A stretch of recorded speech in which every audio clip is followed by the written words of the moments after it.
നമസ്കാരം മക്കളെ, ആകാശ് മാഷാണ്.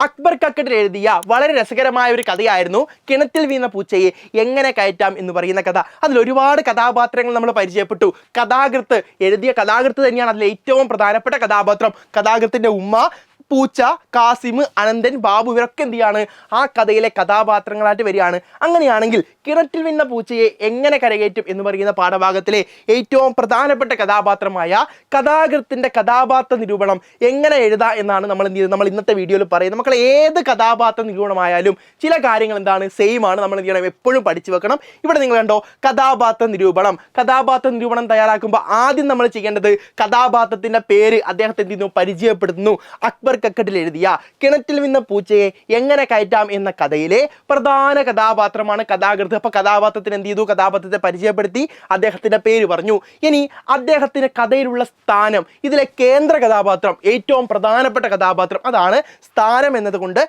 സൂചിപ്പിക്കുന്നത്. പിന്നെ അദ്ദേഹത്തിന്റെ സ്വഭാവം, വേഷവിധാനം, രൂപം. നിങ്ങൾക്ക് ഈ കഥാപാത്രത്തെ ഇഷ്ടപ്പെടാനുള്ള കാരണം, എന്തുകൊണ്ട് ഇഷ്ടപ്പെട്ടില്ലെങ്കിൽ ഇഷ്ടപ്പെടാതിരിക്കാനുള്ള കാരണം, ഇത്രയും കാര്യങ്ങൾ എന്ത് ചെയ്യാം, നമുക്ക് കഥാപാത്ര നിരൂപണത്തിൽ സൂചിപ്പിക്കാം. അങ്ങനെ നമ്മൾ തയ്യാറാക്കിയ ഒരു കഥാപാത്ര നിരൂപണമാണ് വായിക്കുന്നത്.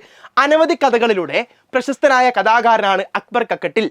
കിണറ്റിൽ വീണ പൂച്ചയെ എങ്ങനെ കയറ്റാം എന്ന കഥയിൽ ഗ്രാമീണ ജീവിതത്തിന്റെ ലാളിത്യവും നർമ്മവും നിറഞ്ഞ കഥാപാത്രങ്ങളെയാണ് അക്ബർ കക്കട്ടിൽ അവതരിപ്പിക്കുന്നത്. കഥയിലെ പ്രധാന കഥാപാത്രമാണ് ലേഖകൻ.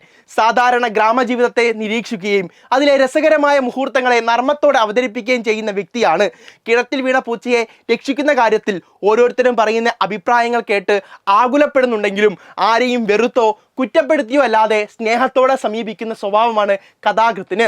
കഥാകൃത്തിന്റെ ഭാഷ സ്വാഭാവികമായും ലളിതമായി വായനക്കാരെ ചിരിപ്പിക്കുമ്പോഴും മനുഷ്യരുടെ അമിത പ്രസംഗ വൈഭവത്തെയും പ്രായോഗിക അറിവിൽ പ്രവൃത്തിയില്ലായ്മയെയും പരിഹസിക്കുകയാണ് ഈ കഥാപാത്രത്തിലൂടെ ചെയ്യുന്നത്. അപ്പോൾ ഇത്രയും കാര്യങ്ങൾ എഴുതി കഴിഞ്ഞാൽ തീർച്ചയായും കഥാപാത്ര നിരൂപണത്തിൽ നിങ്ങൾക്ക് മുഴുവൻ മാർക്ക് നേടും. അപ്പോൾ പരീക്ഷയ്ക്ക് ഉറപ്പായും ചോദിക്കാൻ സാധ്യതയുള്ള ചോദ്യമാണ്. മിസ്സാക്കരുത്. All the best.